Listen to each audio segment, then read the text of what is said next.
नमस्कार दोस्तों, स्वागत है आपका एक बार फिर। इस वीडियो में हम चर्चा करेंगे कि हाल ही में जो रूस के राष्ट्रपति व्लादिमीर पुतिन की भारत यात्रा हुई है और भारत और रूस के बीच जो 23वां भारत रूस शिखर सम्मेलन हुआ है, उसमें क्या क्या पूरा घटनाक्रम हुआ, क्या क्या प्रमुख परिणाम, क्या क्या घोषणा हुई, दोनों देशों ने मिलकर, दोनों नेताओं ने मिलकर जो संयुक्त वक्तव्य जारी किया है, उसमें किन किन मुद्दों पर चर्चा हुई, किन किन मुद्दों पर चर्चा होनी बाकी रह गई, इसका क्या प्रभाव पड़ेगा भारत और रूस के लॉन्ग टर्म के रिश्तों पर, और इसका क्या प्रभाव पड़ेगा भारत और पश्चिम के देशों पर, अपने रिश्ते पर। पश्चिम के देशों की क्या प्रतिक्रिया रही, क्योंकि आपको पता है ना, पश्चिम के देशों ने आईसी मतलब जो इंटरनेशनल कोर्ट है उसमें पुतिन के खिलाफ क्या कर रखा है, मतलब केस कर रखा है कि भाई वो एक तरीके से वो एक हिंसक है और वो लाखों व्यक्तियों की हिंसा के लिए जिम्मेदार है। और साउथ अफ्रीका पुतिन इसीलिए नहीं गए थे, ठीक है।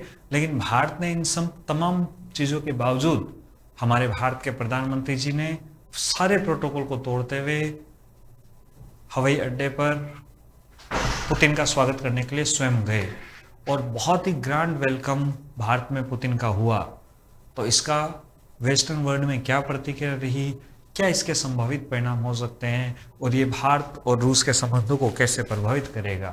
तो हमारे आज इस इंटरव्यू के लिए और मुख्य परीक्षा के लिए ये इस मुद्दे को समझना बहुत ज़रूरी है। आज हम इस मुद्दे को बहुत ही डिटेल से समझेंगे।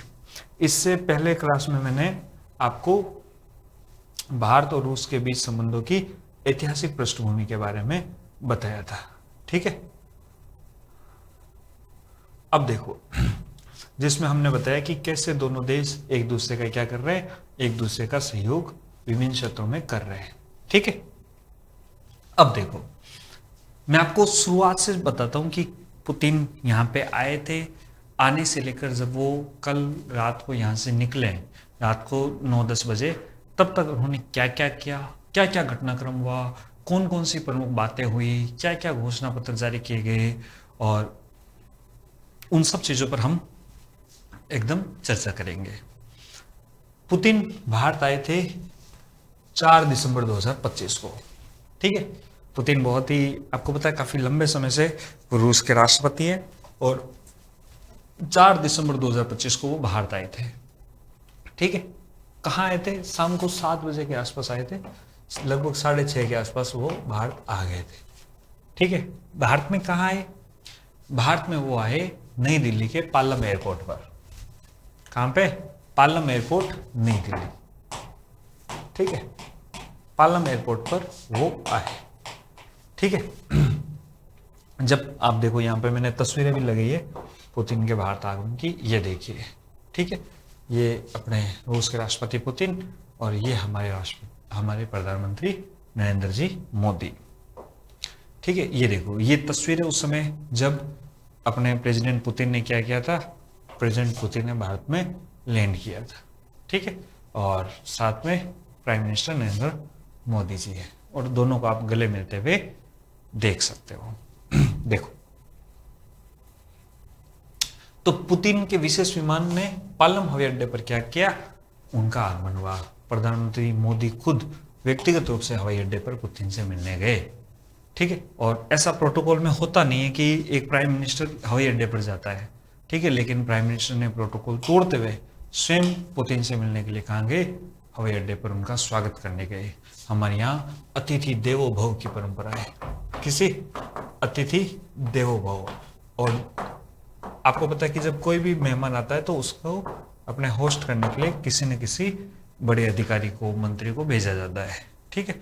लेकिन प्राइम मिनिस्टर खुद जा रहे हैं, इसका मतलब आप देख लो कि उस नेता का जो हमारे देश में आ रहा है, हमारे लिए कितना उसके मन में प्यार है, सम्मान है, आदर है, और वो हमारे लिए कितना महत्वपूर्ण है, ठीक है। इसी से हमें पता चलता है कि भारत और रूस के संबंध एक विशेष स्थिति क्यों रखते हैं, क्यों हम इसे बार बार विशेष एवं विशेषाधिकार प्राप्त रणनीतिक साझेदारी कहते हैं।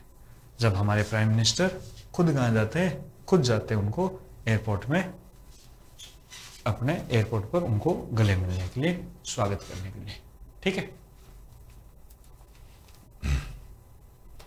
फिर देखो, फिर आपको पता है कि वहां से दोनों एक वाइट कलर की गाड़ी में बैठे थे, आपने देखा होगा, ठीक है। वो जापानी कंपनी थी, उसका नाम मेरे को याद नहीं आ रहा है। और फिर गाड़ी में बैठे कि दोनों की एक तस्वीर आपको दिख रहा है, एक तरफ प्राइम मिनिस्टर मोदी है, दूसरी तरफ राष्ट्रपति व्लादिमीर पुतिन है, ठीक है। ये विजुअल्स आपने कल देखे होंगे, हमारे सामने आए थे। फिर देखो ये उसी समय की एयरपोर्ट की तस्वीर है जब प्राइम मिनिस्टर खुद गए थे वहां अपने पुतिन को लेने के लिए। ये भारत के प्राइम मिनिस्टर और पुतिन। अब देखो, तो मोदी जी वहां गए, उसके बाद एयरपोर्ट से उन्हें कहाँ लाया गया, पालम एयरपोर्ट से उन्हें लाया गया प्रधानमंत्री के निवास स्थल नई दिल्ली में 7 लोक कल्याण मार्ग पर, ठीक है, जहां प्राइम मिनिस्टर का निवास है। और यहाँ पे प्रधानमंत्री और पुतिन ने प्राइवेट डिनर किया, दोनों ने मिलकर रात्रि भोज किया, ठीक है। और रात में फिर दोनों ने खूब चाय की चुस्कियों के साथ खूब चर्चाएं की दोनों देशों के संबंधों पर, ठीक है। एक दूसरे के साथ घंटों निजी बातें की, अपनी प्राइवेट जो बातें थी, ठीक है है ना। उसमें यूक्रेन पर, अमेरिकी दबाव पर, द्विपक्षीय संबंधों पर चर्चा हुई होगी, ठीक है। और पुतिन को भारतीय व्यंजनों का विशेष भोजन परोसा गया, ठीक है। जो भारतीय व्यंजन थे वो उन्हें परोसे गए, ठीक है। ये आपको तस्वीर आपने देखी है, ये भी आप देख सकते हो। फिर देखो अब अगले दिन, अब पुतिन आए 4 तारीख को रात को आए 7 बजे के आसपास, पालम एयरपोर्ट पर मोदी जी गए, वहां से उनको गाड़ी में बिठाया, खुद गाड़ी में बैठ के आए और अपने घर पे लेके आए, 7 लोक कल्याण मार्ग पर लेके आए। फिर वहां पे रात्रि को भोजन किया और फिर सो गए, ठीक है। अब अगले दिन जो था 5 तारीख को, इस दिन ही औपचारिक शिखर सम्मेलन होना था, ठीक है। लेकिन शिखर सम्मेलन से पहले पुतिन कहाँ गए, अपने राष्ट्रपति भवन गए, ठीक है। यहाँ पे उनका सेरिमोनियल मतलब एक स्वागत समारोह हुआ रखा गया था, ठीक है। पुतिन क्योंकि खुद राष्ट्रपति है, इसलिए भारत के राष्ट्रपति से मिलना ज्यादा ठीक रहता है, तो इसलिए ये वहां पे राष्ट्रपति भवन गए, ठीक है। राष्ट्रपति भवन में इनको गार्ड ऑफ ऑनर दिया गया, तोपों की सलामी दी गई, शायद 17 तोपों की सलामी दी गई थी, ठीक है। तोपों की सलामी, गार्ड ऑफ ऑनर दिया किसने, हमारी डिफेंस फोर्स ने, भारतीय सेना ने, नौसेना ने और वायुसेना ने मिलकर, ठीक है। जो राष्ट्रपति द्रौपदी मुर्मू थे, इन्होंने भी पुतिन का औपचारिक स्वागत किया, ठीक है। और पुतिन को सभी सम्मान और सुविधाएं इसमें दी गई थी जब वो राष्ट्रपति से मिलने राष्ट्रपति भवन गए, ठीक। पहले राष्ट्रपति भवन का नाम पहले मतलब राजभवन से इसकी जगह इनका नाम लोक भवन कर दिया गया है, ये भी अपन को ध्यान रखना है। क्या कर दिया, अब इसका नाम लोक भवन कर दिया गया है। ये देखो ये उस समय की आपको तस्वीर दिख रही होगी, हमारे प्राइम मिनिस्टर है और प्रेसिडेंट पुतिन है, ठीक है। हाँ, मोदी जी ने पुतिन को अपने श्रीमद् भगवत गीता भेंट की। क्या की, भगवत गीता भेंट की। अब ये भगवत गीता जो भेंट की है, ठीक है, ये मतलब उसका रूसी भाषा में ये लिखी गई है, मोदी जी ने पुतिन को ये भेंट की, ठीक है, भगवत गीता।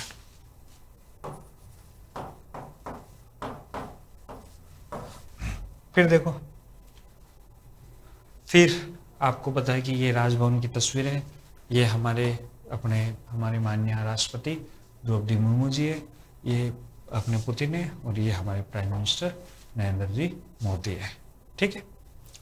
राजभवन के बाद ये आपकी तीनों की जॉइंट फोटो आपको दिख रही होगी, ये हमारे भारत के राष्ट्रपति है, ठीक है, और ये पुतिन और ये नरेंद्र मोदी जी है।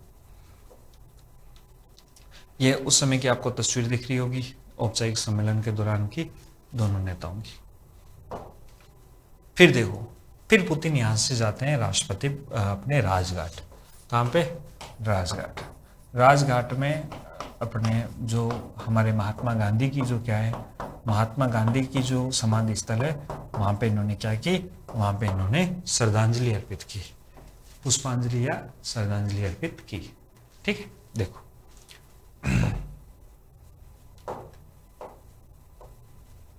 यहां से कहां जाते हैं, राजघाट नई दिल्ली जाते हैं और महात्मा गांधी की समाधि पर पुतिन ने क्या की, श्रद्धांजलि अर्पित की। ठीक है, अब मैं देख रहा था कल वेस्टर्न मीडिया को वो इस पर मीम बना रहे थे कि भाई पुतिन है वो महात्मा गांधी की श्रद्धांजलि पर जा रहे हैं, मतलब खुद तो वहां पे ऐसा कहते हैं कि यूक्रेन में युद्ध करके वॉर क्राइम कर रहे हैं, है ना, हिंसा कर रहे हैं, और खुद अपने अहिंसा के पुजारी की समाधि स्थल पर जा रहे हैं। वो उनका पॉइंट ऑफ व्यू है, ये अपन को ध्यान रखना है। तो इन्होंने यहाँ पे क्या दिया, यहाँ पे इन्होंने श्रद्धांजलि अर्पित की। ठीक है, फिर देखो, फिर इन्होंने जो पुतिन है उन्होंने एक मैसेज लिखा कहाँ पे, राजघाट पे। ठीक है, महात्मा गांधी की समाधि पर, और ये मैसेज जो पुतिन है वो यहाँ पे लिखे गए। ठीक है ना, कुछ इन्होंने यहाँ पे लिखा है, हेलो डियर, और ये प्रेसिडेंट पुतिन का साइन आपको दिख रहा होगा, और ये इन्होंने मैसेज यहाँ पे लिखा हुआ है। इसमें जो लिखा हुआ है वो टोल्स्टॉय के बारे में लिखा हुआ है। आपने लियो टोल्स्टॉय का नाम सुना होगा, ठीक है, टोल्स्टॉय। आपको पता है कि महात्मा गांधी जी ने टोल्स्टॉय और फिनिक्स आश्रम की स्थापना की थी जब वो अपने साउथ अफ्रीका में थे। तो उन्हीं संबंधों को प्रेसिडेंट पुतिन ने वापस याद किया और उस संदर्भ में कुछ नोट यहाँ पे लिखा है। ठीक है, ये ध्यान रखना है। उसके बाद औपचारिक रूप से पुतिन आए, इन सब चीज़ों को कंप्लीट किया, और उसके बाद औपचारिक रूप से क्या हुआ, अपने भारत रूस शिखर सम्मेलन शुरू हुआ और मुख्य द्विपक्षीय वार्ताएं शुरू हुई थी। ठीक है, अब ये महत्वपूर्ण दिन था कल वाला, क्योंकि इसी दिन महत्वपूर्ण बातें होनी थी। पूरी दुनिया की नज़र इस सम्मेलन पर थी, भारत की नज़र तो थी, पूरा वेस्टर्न मीडिया की नज़र इस पर थी। ठीक है, इसमें कई क्षेत्रों पर सहयोग की या कई क्षेत्रों पर चर्चा पर बात होनी थी, चाहे वो राजनीतिक हो, आर्थिक हो या रक्षा सहयोग हो। ठीक है, भारत की ओर से कौन थे, भारत की ओर से हमारे प्रधानमंत्री मोदी थे, अपने विदेश मंत्री थे, रक्षा मंत्री थे और वित्त मंत्री थे। ठीक है, रूस की तरफ से पुतिन थे और विदेश मंत्री सर्गेई लावरोव थे और रक्षा मंत्री बेलूसोव थे। ठीक है, बिजनेस डेलीगेशन की ओर से रूसी एनर्जी, डिफेंस और टेक कंपनियों के इसमें प्रमुख थे। ठीक है, ये अपन को ध्यान रखना है। तो दोनों ने जब बातें की, चर्चा की, तो एक जॉइंट प्रेस स्टेटमेंट इन्होंने जारी किया, प्रधानमंत्री पुतिन ने और प्रेसिडेंट पुतिन ने और प्राइम मिनिस्टर मोदी ने। ठीक है, इसमें 16 द्विपक्षीय समझौते पर क्या हुए, हस्ताक्षर किए गए। क्या किए गए, टोटल 16 एग्रीमेंट, 16 समझौते हुए और एक जॉइंट स्टेटमेंट जारी किया गया। पूरा वर्ल्ड का मीडिया वहां पे बैठा था और एक जॉइंट स्टेटमेंट जारी हुआ। उसके बाद भारत रूस बिजनेस फोरम की भी अपने मतलब बैठक होती है। ठीक है, इसमें दोनों देशों के जो भी उद्योगपति थे, जो भी अपने बिजनेसमैन थे, ठीक है, उन्होंने क्या लिया, भाग लिया। भारत की तरफ से 100 से अधिक बिजनेसमैनों ने भाग लिया, रूस की तरफ से 60 से अधिक व्यावसायिक प्रतिनिधियों ने भाग लिया। और इन्होंने किस पे चर्चा की, इन्होंने यही चर्चा की कि भाई 2030 तक हम अपना व्यापार कितना करेंगे, 100 अरब डॉलर करेंगे। ठीक है, 100 अरब डॉलर करेंगे। ठीक है, इस पर इन्होंने क्या की, चर्चा की। देखो, 100 अरब डॉलर व्यापारिक लक्ष्य पर क्या हुई, चर्चा हुई। ठीक है, अब ये जो व्यापार करेंगे वो किन किन क्षेत्रों पर, तो ऊर्जा, रक्षा, अपनी टेक्नोलॉजी, अपने फूड सिक्योरिटी, ठीक है, इन विभिन्न क्षेत्रों पर, विभिन्न परियोजनाओं पर बातचीत के लिए चर्चा हुई थी। ठीक है, ये अपन को ध्यान रखना है। तो 2030 तक कितना व्यापार करने का लक्ष्य है, 100 अरब डॉलर व्यापार करने का लक्ष्य रखा गया है। अब फिर उसके बाद राजकीय भोज पर बुलाया गया माननीय प्रेसिडेंट को, राष्ट्रपति द्रौपदी मुर्मू ने। ठीक है, इसमें रात्रि भोज पे मतलब 300 से अधिक इसमें क्या थे, इसमें अतिथि थे, भारत के राजनेता थे, व्यापारी थे, राजदूत थे, हमारे डिफेंस फोर्स के अधिकारी थे, ये सब लोग थे। ठीक है, इनको भारतीय व्यंजनों का विशेष भोज दिया गया। फिर शाम को सांस्कृतिक कार्यक्रम हुए और उसमें इन्होंने, प्रेसिडेंट पुतिन ने भारतीय शास्त्रीय संगीत देखे, उनका नृत्य देखा।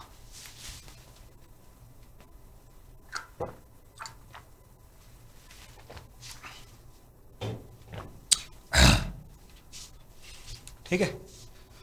अब देखो, अब प्राइम मिनिस्टर ने कई गिफ्ट भी प्रेसिडेंट पुतिन को दिए। क्या क्या गिफ्ट दिए?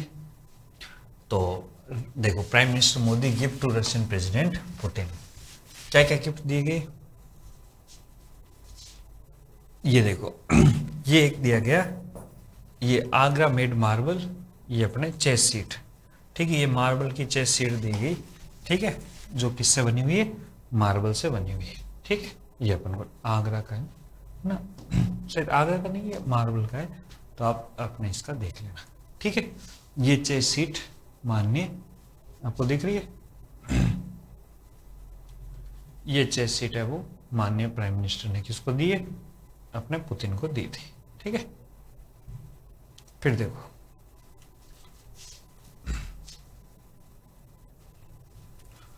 देखो, ये अपने handcrafted silver horse from Maharashtra, Maharashtra का ये जो सिल्वर, हाँ, महाराष्ट्र का क्या दिया गया?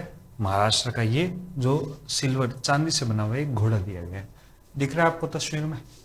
तो आपसे पूछा जा सकता है कि क्या क्या उपहार में दिए, तो ये एक जो चांदी का घोड़ा है वो भी उपहार में दिया गया है, ठीक है।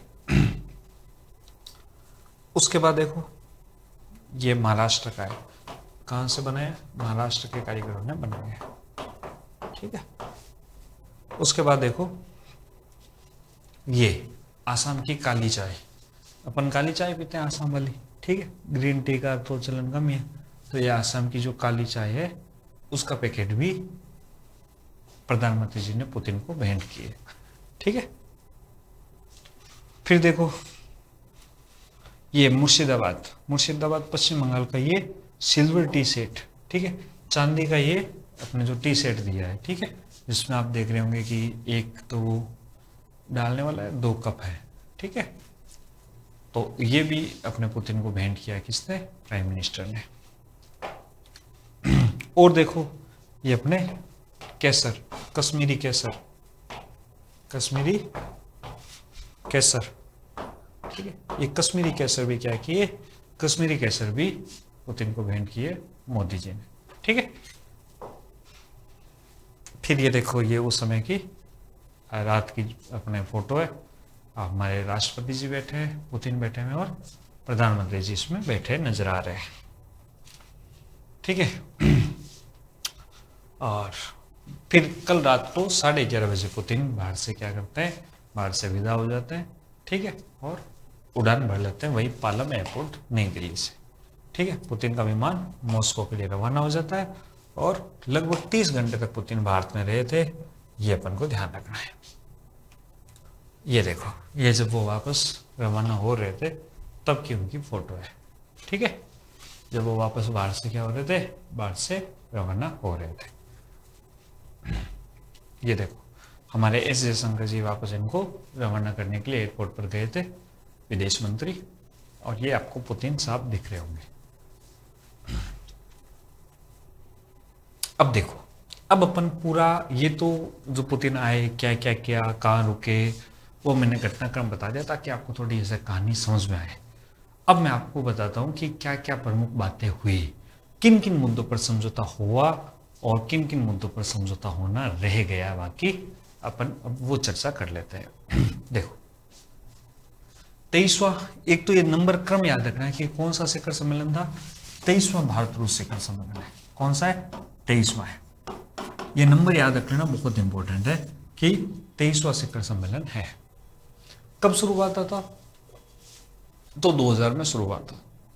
2000 में पुतिन पहली बार भारत की यात्रा आए थे और अपने इसको क्या दिया था?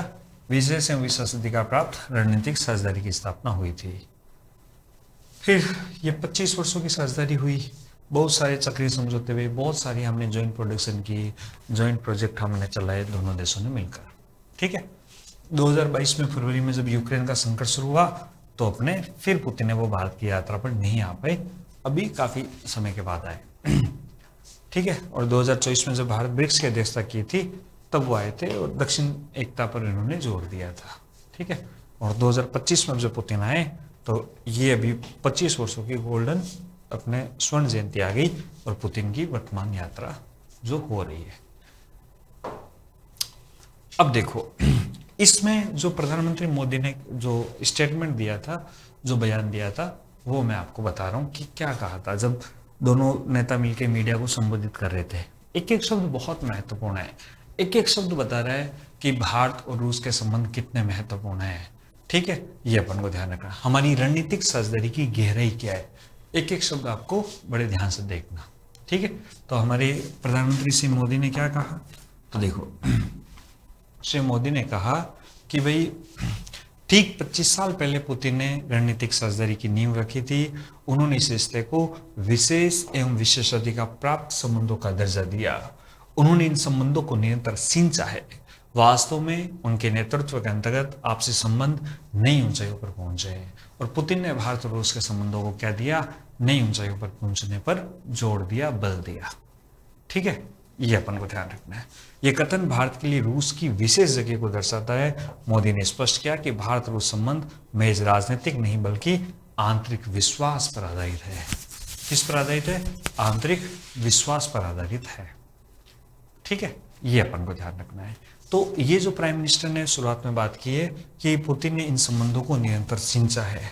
ठीक है, और पुतिन ने आपसे संबंधों को क्या पहुंचाया है, नई ऊंचाइयां दी है। और ये सच भी है, पुतिन पिछले 25 साल से भारत के साथ जो संबंध रहे रूस के, वो बहुत ही बेहतर रहे, बहुत ही अच्छे रहे हैं। ठीक है, बहुत अमेरिकी दबाव के बावजूद भी हम अगर रूस से तेल खरीद रहे हैं तो हम अपने इन्हीं रिश्तों की मजबूती को दर्शाते हैं।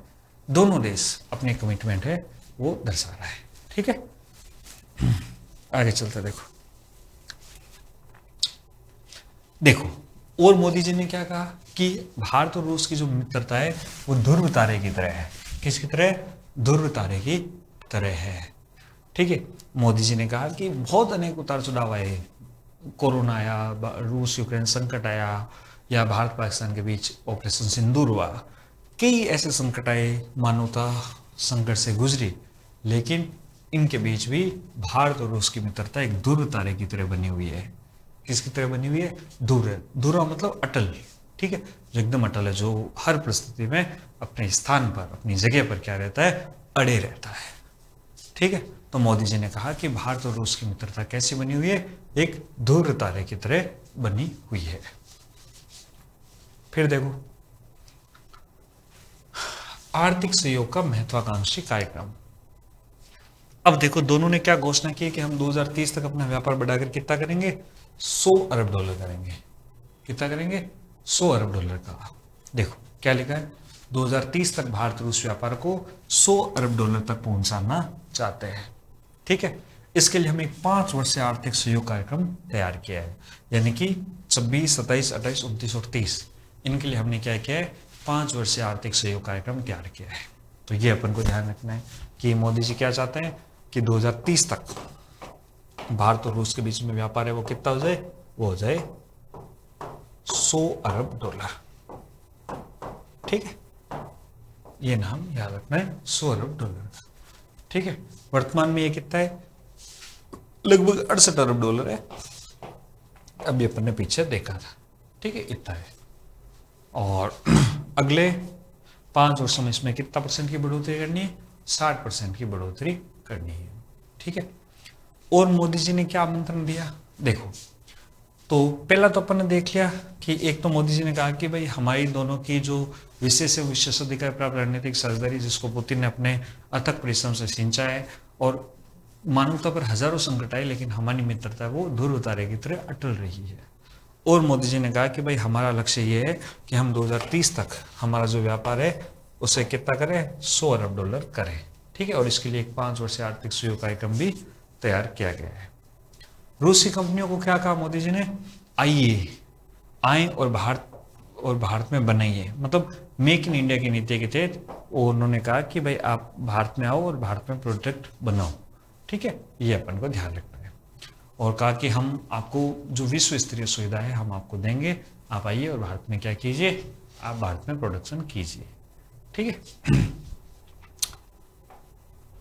फिर देखो वीजा सुविधाएं, है ना, कई वीज़ा सुविधाओं की बात की गई है, जैसे 30 दिन के लिए इको टूरिस्ट वीज़ा हो या ग्रुप ई वीज़ा हो या व्यावसायिक वीज़ा हो। ठीक है, ये कहा कि हम नागरिकों को नए वीज़ा देंगे जिससे एक देश के नागरिक, जिससे जो नागरिक का आदान प्रदान आराम से हो सकेगा। क्या हो सकेगा? आराम से हो जाएगा।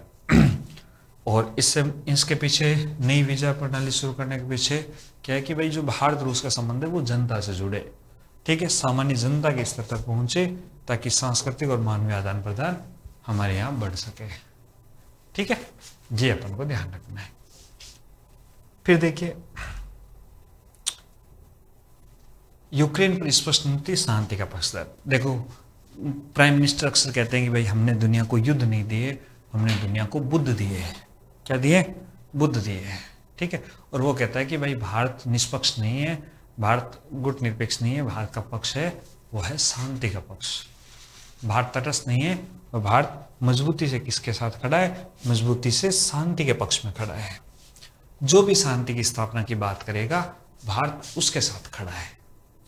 कैसे खड़ा है? मजबूती के साथ खड़ा है। ठीक है, ये प्राइम मिनिस्टर ने कहा। देखो, यह अत्यंत महत्वपूर्ण संवेदनशील विषय था, क्योंकि पश्चिमी देश आपको पता है रूस के खिलाफ लगातार दबाव डाल रहे हैं, अमेरिका लगातार कोशिश कर रहा है, वो ये कोशिश कर रहा है, इसीलिए इसी कोशिश में उसने भारत पर क्या लगाए? भारत पर इन्होंने, अमेरिका ने भारत पर टैरिफ लगाए। ठीक है, इसी कोशिश में भारत पर क्या लगाए? भारत पर टैरिफ लगाए।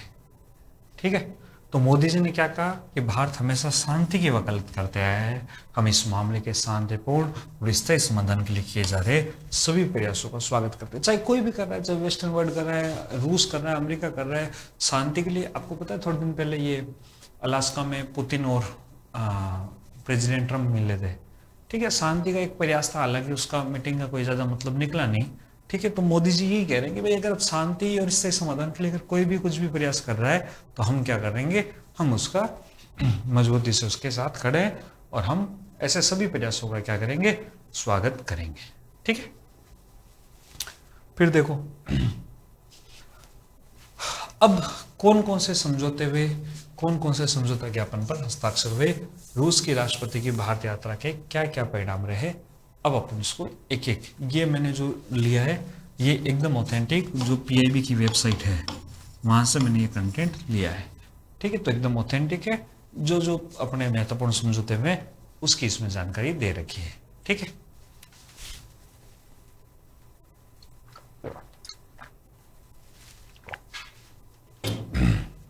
क्या कहा गया इसमें कि पहला है प्रवासन और गतिशीलता। ठीक है, क्या कहा गया? देखना, ये बहुत इंपॉर्टेंट है। सबसे इंपॉर्टेंट ये बात है जो अभी मैं आपसे कर रहा हूं, कि एक देश के नागरिकों के दूसरे देश के क्षेत्र में अस्थायी श्रम गतिविधि पर भारत सरकार और रूस की सरकार के बीच समझौता। ठीक है, देखो मैं आपको बताता हूं ये मामला है क्या। भारत सरकार और रूस की सरकार के बीच अनियमित प्रवासन से निपटने में सहयोग पर समझौता। देखो, रूस के पास, रूस की दिक्कत क्या है कि रूस के पास अभी श्रमिकों की कमी है। किसकी कमी है?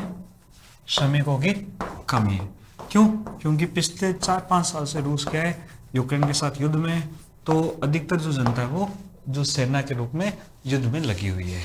ठीक है, तो श्रमिकों की कमी होने के कारण क्या है कि वहां पे जो उनका उत्पादन है वो घट गया है, या उस स्तर का उत्पादन नहीं हो रहा है।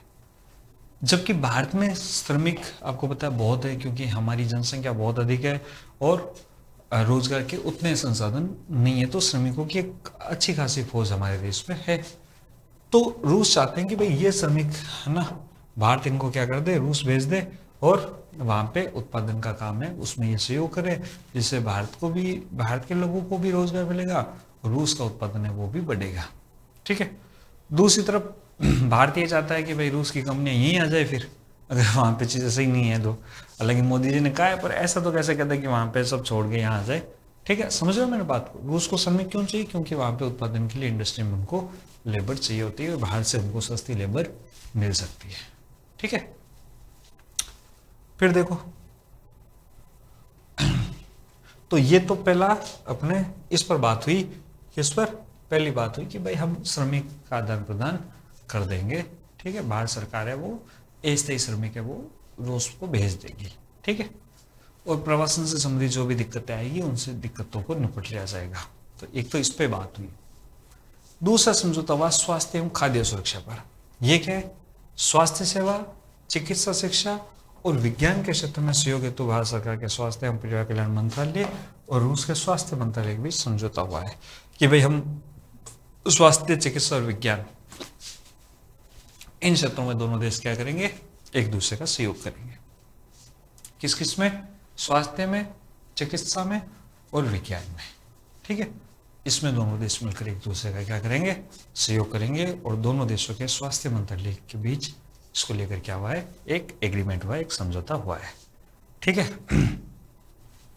देखो, खाद्य सुरक्षा के क्षेत्र में भारत सरकार के स्वास्थ्य एवं परिवार कल्याण मंत्रालय और भारतीय खाद्य सुरक्षा एवं मानव प्राधिकरण और रूस की सरकार की उपभोक्ता अधिकार संरक्षण एवं मानव कल्याण की निगरानी की संघीय सेवा के बीच समझौता हुआ है कि भाई हम फूड सिक्योरिटी के क्षेत्र में जो फूड के मानक है उस मानक का, अंतर्राष्ट्रीय मानक का उत्पादन हम कर सके, या इससे रिलेटेड जो भी खाद्य सुरक्षा से संबंधित बात थी वो समझौता हुआ है।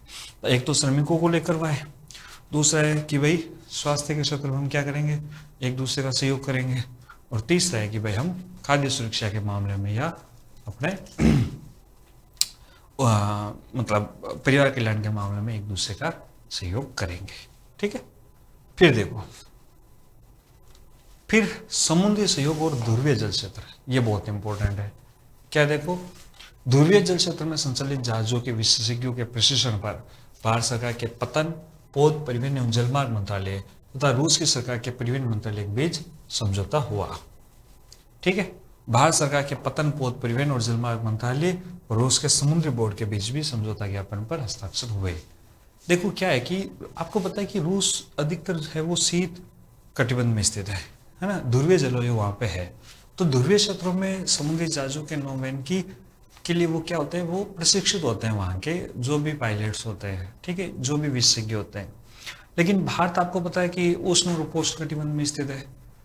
तो हम इतनी ठंडे क्लाइमेट में नौवैन के लिए हमारे जो पायलट है वो उतने ज्ञानी होते, उतने वो विशेषज्ञ नहीं होते।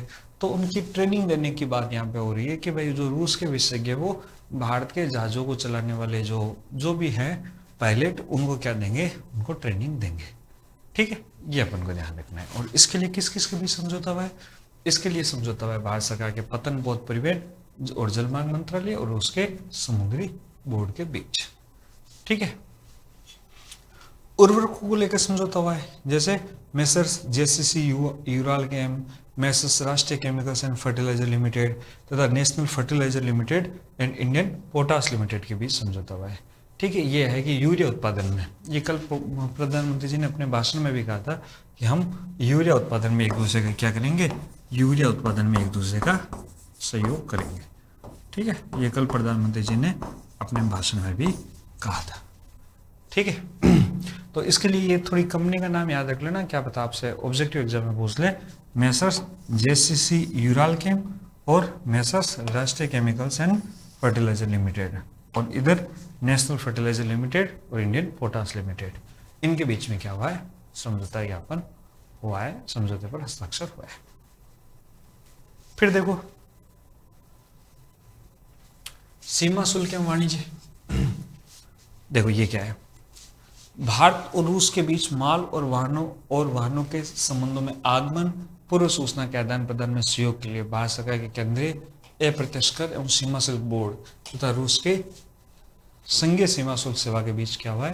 प्रोटोकॉल हुआ है, ठीक है।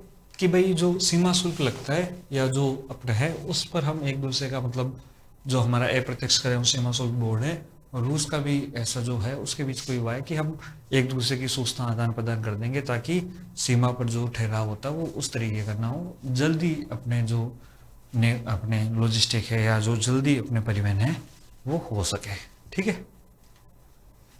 हाँ, जो संचार है वो जल्दी हो सके। तो भारत सरकार के संचार मंत्रालय के डाक विभाग और जेसीसी रूसी पेस्ट के बीच क्या हुआ है? द्विपक्षीय समझौता हुआ है। ये बहुत इंपॉर्टेंट है।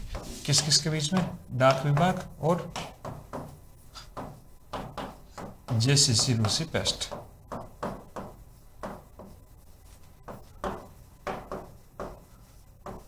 ठीक है। फिर देखो शैक्षणिक सहयोग क्या गया है, तो देखो पुणे स्थित रक्षा उन्नत प्रौद्योगिकी संस्थान और रूस के फेडरल स्टेट अपने ऑटोनोमस उच्च शिक्षा संस्थान नेशनल टोमसेक स्टेट यूनिवर्सिटी टोमसेक के बीच वैज्ञानिक और शैक्षणिक सहयोग पर समझौता हुआ है। तो ये यूनिवर्सिटीज का नाम आप ध्यान रखना है, किन किन यूनिवर्सिटी के बीच में क्या क्या संशोधन हुआ है। देखो क्या क्या नाम है इनका, एक तो नाम है पुणे स्थित रक्षा उन्नत प्रौद्योगिकी संस्थान, ठीक है, एक तो ये हो गई। फिर देखो रूस का फेडरल स्टेट ऑटोनोमस उच्च शिक्षा संस्थान, ठीक है, ये है।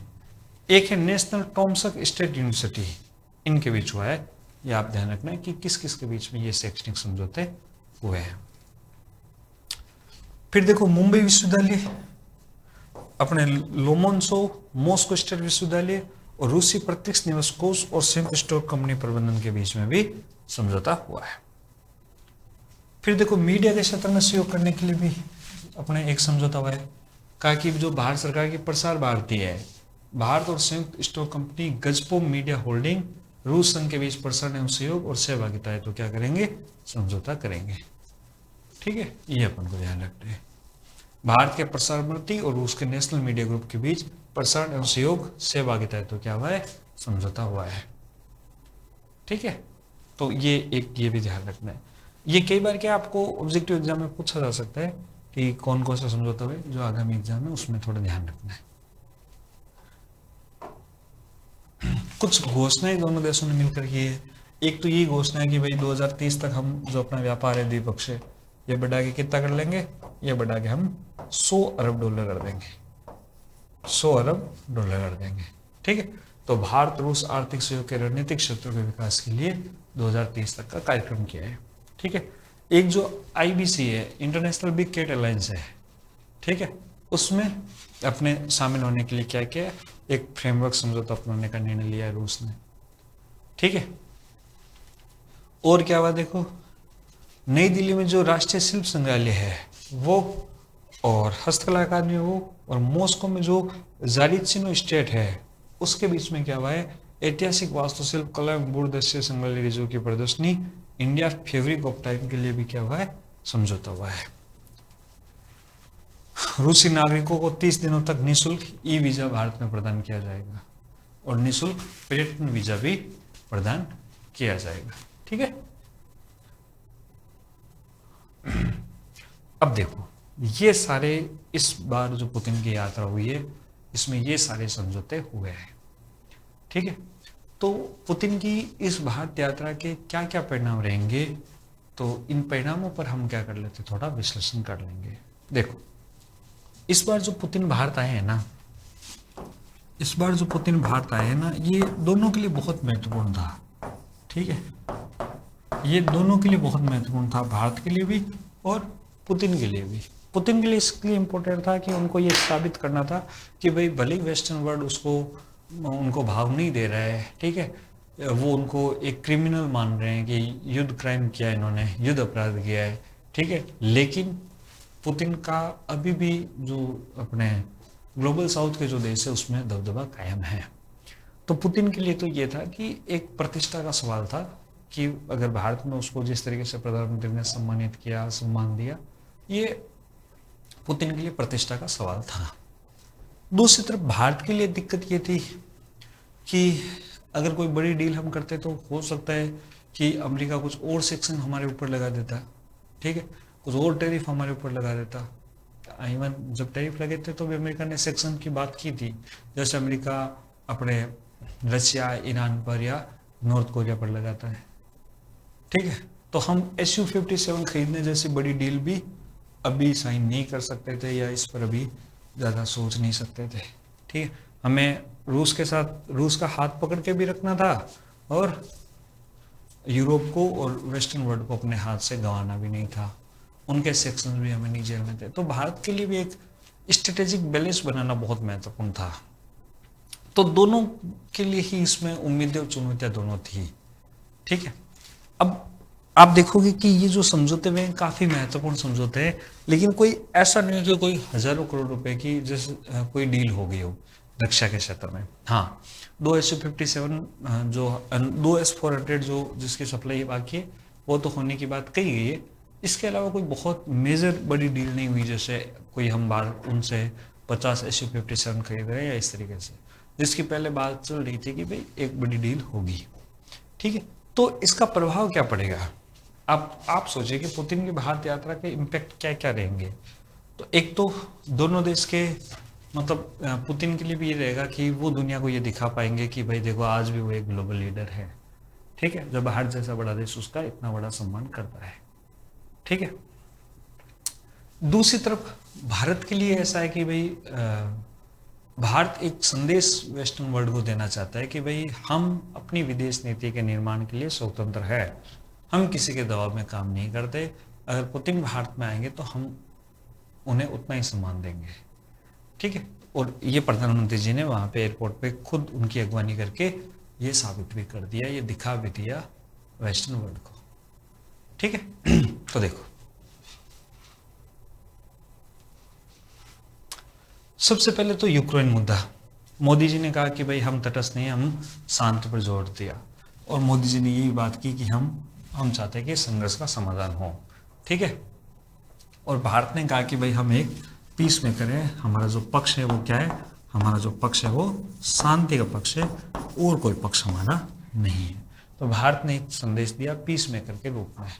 ठीक है, और भारत ने ना कहा कि भाई हम किसी भी गुट में नहीं है, हम शांति के पक्ष में हैं। ठीक है, फिर देखो रक्षा और सुरक्षा सहयोग पर बात हुई। ठीक है,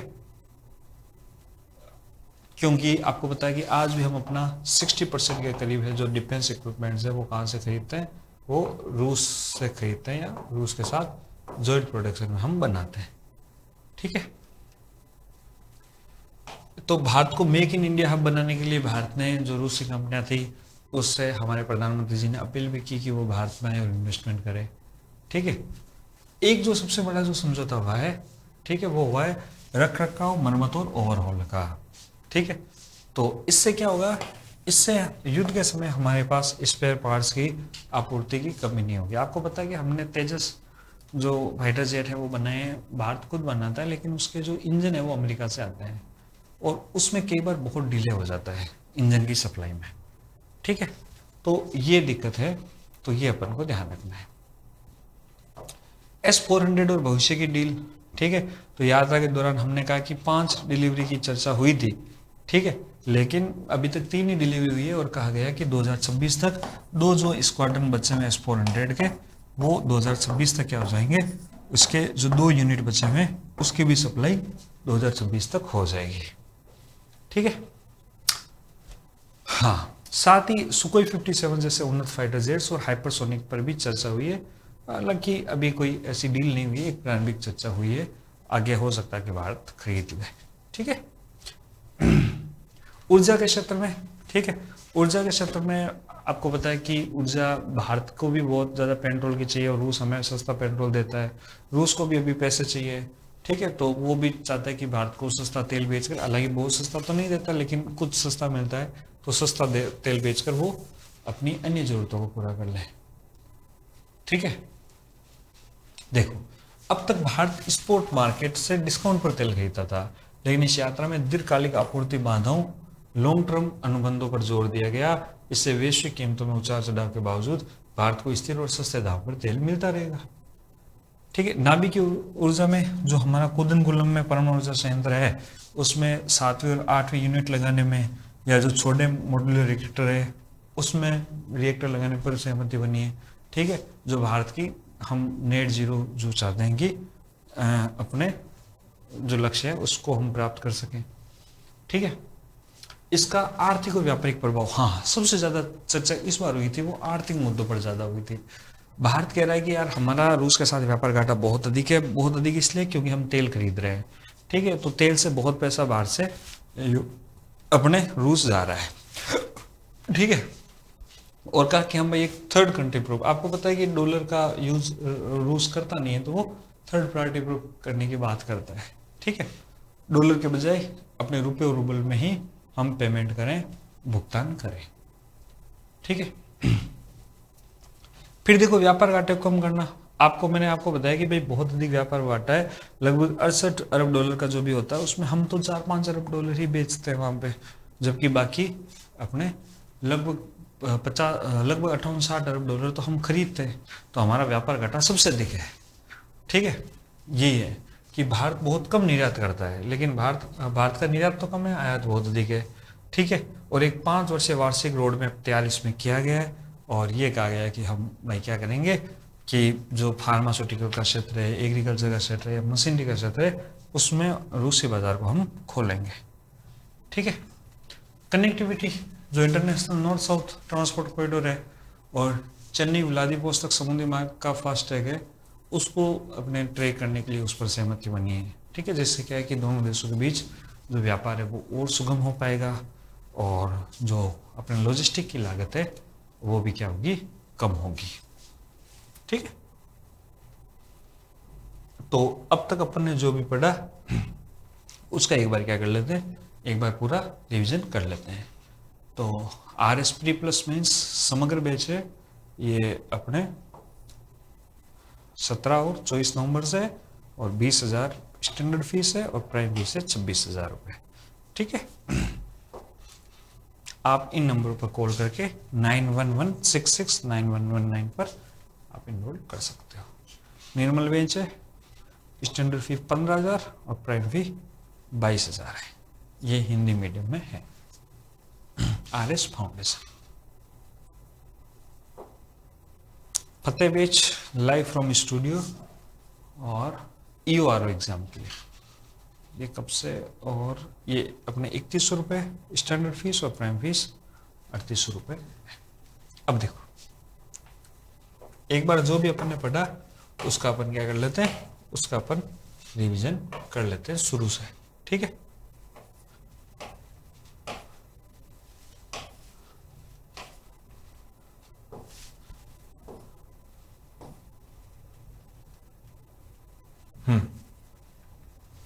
यहां से अपन ने आज पढ़ना शुरू किया था, एक बार अपन फटाफट रिवीजन कर लेते हैं कुछ देर में। ठीक है,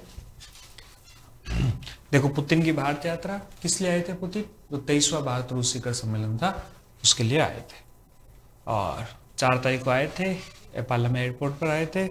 मोदी जी खुद उनको लेने गए थे यहाँ पे, आप देखोगे, और मोदी जी ने अगवानी की थी प्रोटोकॉल को तोड़कर। किसको तोड़कर, प्रोटोकॉल को तोड़कर।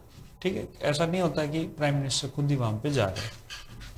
फिर देखो, फिर उनको अपने जो निजी आवास था वहां पे लेके गए। ठीक है, घंटों उन पर चर्चाएं की, भारतीय भोजन उनको खिलाया गया।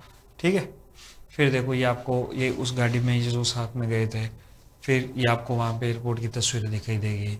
फिर ये राष्ट्रपति भवन में राष्ट्रपति जी से मिले, जहाँ पे इनको तोपों की सलामी दी गई, गार्ड ऑफ ऑनर दिया गया था। ठीक है, औपचारिक स्वागत इनका पुतिन का हुआ था, ये आपको तस्वीरें दिख रही होगी। ठीक है, हाँ, ये भगवत गीता माननीय मोदी जी ने माननीय पुतिन को भेंट की है। फिर आपको ये तीनों फोटो दिख रही होगी, हमारे राष्ट्रपति जी हैं, पुतिन जी हैं और मोदी जी हैं। ठीक है, फिर वो यहाँ से कहाँ गए थे, ये आपको जॉइंट फोटो, जो ऑफिशियल फोटो इन्होंने जारी की थी वो दिखाई दे रही होगी। फिर ये कहाँ गए, फिर आपको यहाँ पे इनके बीच जो शिखर सम्मेलन शुरू हुआ था ये उसकी फोटो है। फिर ये राजघाट पर गए थे पुतिन, महात्मा गांधी जी की जो अपने समाधि स्थल था उस पर पुष्पांजलि अर्पित करने के लिए।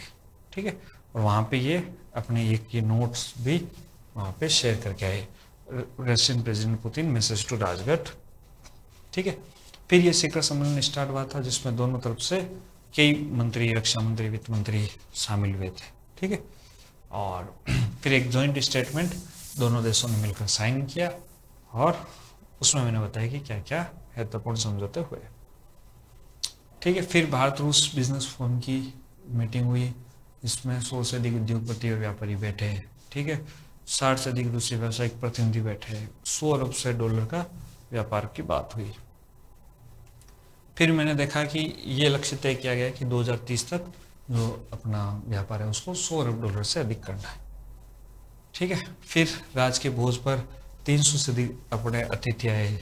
ठीक है, फिर देखो ये मोदी जी को मोदी जी ने मार्बल का जो चेस सेट है वो अपने गिफ्ट किया पुतिन को। ठीक है, और ये आपको देखो, ये अपने चांदी का घोड़ा जो महाराष्ट्र का है इसको भी भेंट किया। ठीक है, और क्या भेंट किया, ये काली टी भेंट की, और फिर ये silver T set from Murshidabad, ये भी भेंट किया। फिर देखो ये अपने जो कश्मीरी सिंदूर है, कश्मीरी जो केसर है, इसे भी क्या किया गया, पुतिन को भेंट किया मोदी जी ने।